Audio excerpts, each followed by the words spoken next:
حتى بص الحركة دي بص اللقطة دي حتى بص.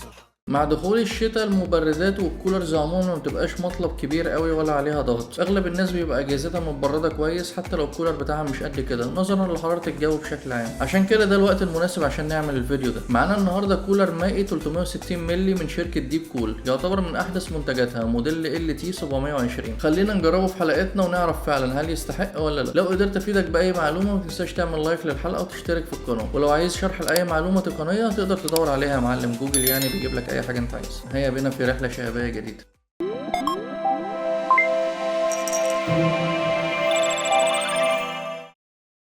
عملية التبريد بشكل عام هي مش تبريد أصلا بالمعنى الحرفي، بدون الدخول في تفاصيل معقدة، بس باختصار هي عملية تشتيت للحرارة. أنا بضحك على الحرارة بوديها على أنابيب وقطع ألمونيوم ونحاس وحاجات كتيرة كده لغاية لما الحرارة تبقى مش فاهمة تروح فين، وبالتالي كثافتها هتقل وسط كل الدوشة دي. هوبا المراوح تستلمها وتعمل شفط وتهوية، وبالتالي أنا وزعت كثافة وضغط الحرارة وشديته من المعالج لجسم الكولر بتاعي نفسه، واستفردت بيه أنا فوق بقى مع الأنابيب والمراوح وكل الليلة الحلوة دي. عشان كده وبالنسبة لسؤال انهي كولر احسن المائي ولا الهوائي، فده اجابته مفيش افضلية لاي نوع كولر على التاني كتقنية تبريد. الافضلية بتبقى للكولر صاحب انابيب التبريد والخامات والمراوح الافضل، مائي بقى هوائي بتنجاني مش بيفرق اطلاقا، المهم العناصر المكونة ليه ايه، بالاضافة طبعا لنوع المعجون الحراري اللي بيشكل حلقة وصل مهمة جدا ما بين المعالج والمشتت نفسه، ولازم المعجون يكون من نوع ومكونات محترمة. زي ما اتكلمنا عن التبريد الهوائي وتقنية العمل بتاعته، برضه هنتكلم عن التبريد المائي. المنهج واحد في كل المشتتات بشكل عام، ومن الاسم واضح فكرة تشتيت الحرارة، لكن المرة دي مش من خلال أنابيب وقطع ألمونيوم ونحاس زي الهوائي. الموضوع مختلف شويتين بالنسبة للتبريد المائي. خلينا الأول نعرف إن التبريد السائل فيه منه نوعين، هما الأشهر النوع الجاهز أو البريفيلد، وده اللي مش بتملاه سائل بإيدك ولا بتتحكم فيه، هو بيجي كده على بعضه وبيركب على طول، وده يعتبر أكتر حاجة منتشرة. والنوع التاني اللي هو بتملاه السائل بايدك وبتختار لون السائل وكميته وكل الحبشتكنات دي، وده اغلى طبعا ومش منتشر كتير. التبريد هنا بيتم ازاي؟ عندنا القطعه الاساسيه اللي بتبقى ملتصقه في المعالج نفسه اسمها البلوك او قاعده المشتت. القطعه دي سواء هوائي او مائي لازم تبقى ملتصقه ومربوطه كويس جدا فوق المعالج، وبيكون ما بينهم الثيرمال بيست او المعجون. ده الاساس الثابت في كل المشتتات، ويعتبر المرحله الاولى في نقل الحراره من المعالج. بس في التبريد السائل او المائي هنلاقي قاعده المشتت دي عباره عن مضخه، مش مجرد قطعة معدن زي الهوائي، والمضخة دي واصل فيها خرطومين ماشي جواهم السائل، وطالعين واصلين فوق لغاية رادياتير او قطعة مشتت كبيرة بيبقى راكب عليها مروحة او 2 أو 3 حسب نوع المشتت بتاعك. اللي بيحصل هو ان البلوك او القاعدة الملتصقة في المعالج بتاخد الحرارة من المعالج زي الطبيعي خالص في كل المشتتات، بس المرة دي بتنقلها عن طريق الخراطيم والسائل اللي جواها، وبتضخها لفوق لغاية لما توصل للرادياتير اللي هي القطعة الاكبر للمشتت، وهنا بيتم توزيع الحرارة على جسم المشتت نفسه، وبتتبرد عن طريق المراوح اللي راكبه عليه. وبعدين يحصل نفس الموضوع بس عكسي، السائل بعد اكتمال دورته لما يكون اتبرد فوق هيتسحب تاني وينزل تحت عند المضخه، وبعدها ناخد السائل السخن من تحت ويطلع يتبرد فوق، وهكذا وهكذا. وهي دي فكره عمل المبرد المائي بمنتهى البساطه الشهابيه. ومن اشهر عيوب المائي هو سعره اللي يعتبر اغلى شويه من الهوائي، وهنا بنتكلم عن الجوده مقابل السعر، لانك هتلاقي مبردات هوائيه اغلى من المبردات المائيه عادي جدا، لكن انك تجيب كولر هوائي بنفس كفاءة الكولر المائي وأدائه، وقتها بالتأكيد هتلاقي الكولر المائي أو الليكويد كولر سعره أغلى.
الكولر من نوع البري فيلد، يعني اللي هو جاهز على التشغيل مباشرة، مش اللي بنملاه سائل بنفسينا. نزل منه اصدارتين، ال LT 520 ودي 240 مللي، والاصدار اللي معانا النهارده LT 720 ودي 360 مللي.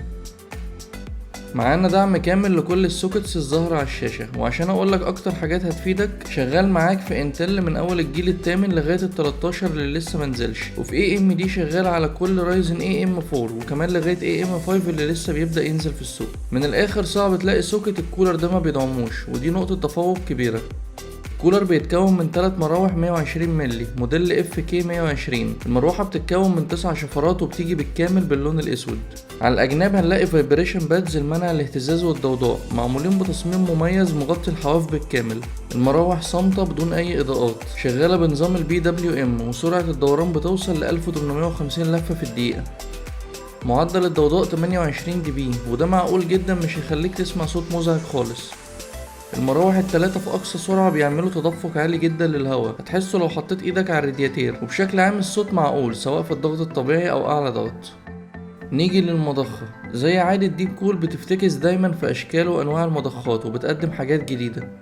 أول حاجة هنتكلم عنها الأداء، يعني هي شغالة بأحدث تكنولوجي للجيل الجديد من ديب كول أو الجيل الرابع زي ما ديب كول موضحة على الموقع الرسمي بتاعها. فيها مايكرو تشانلز داخلية معمولة بشكل محسن لتوزيع الهواء بأفضل تدفق. كمان فيها 3 طبقات أو دوائر للموتور. بالرغم ان سرعة المضخة بتوصل 3100 لفة في الدقيقة، لكنها هادية جدا وملهاش صوت مزعج. الشركة مراعية نقطة الضوضاء وعاملة تكنولوجي خاصة بتعالج الموضوع ده، وفعلا اقصى معدل ضوضاء للمضخة كان 19 dB بس. نقطة تانية في البلوك نفسه، معانا هنا قطعة من النحاس عالي الجودة. الحجم بتاعها مناسب جدا وهيغطي اي معالج مهما كان كبير. كمان مش خفيفة ولا رفيعة، دي سميكة ومصممة بصلابة بحيث تديك افضل تعامل مع درجات الحرارة العالية. المضخة نصها بيجي باللون السيلفر والنص التاني عاكس زي المراية كده. عليها شعار ديب كول من تحت، وفي زي مربعات هولوجرام كده تشتغل في نص المراية. المضخة عبارة عن قطعتين، بنقدر نخلع الوش بتاعها ده ونشوف الجسم اللي تحت منه اللي هو القطعة السوداء التانية. الكولر مش بيجي معاه السيرمال بيست منفصل، لكنك هتلاقي السيرمال بيست جاهز محطوط على البلوك نفسها. مغيرناهوش وكل الاختبارات تمت بيه وكان كويس جدا، بس ياريت بعد كده السيرمال يكون منفصل افضل يعني. الخرطوم 41 سنتي، مرن جدا، ودي من الحاجات المميزة اللي فيه. هيتحرك معاك في كل الاتجاهات وهتظبطه بسهولة. كمان هتلاقي 2 قفيز بلاستيك بتضم بيهم الخرطومين على بعض بحيث تنظم المساحة والشكل. وفي الاخر خالص التوصيل محكم في المضخة وفي جسم الرادياتير، والخامات واضح انها كويسة جدا.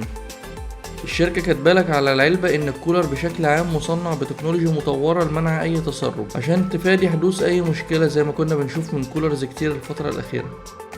الرادياتير من الألمنيوم عالي الجودة، بيجي باللون الأسود بالكامل، 402 في 120 في 27 مللي. معاك ضمان من ديب كول لمدة 2 وأحيانا بيكون سنة حسب الوكيل المحلي. الكولر لسه جديد ومن أحدث إصدارات الشركة، بس أعتقد إنه هيبقى في رينج $140 تقريبا، يعني ما يعادل 3500 جنيه مصري.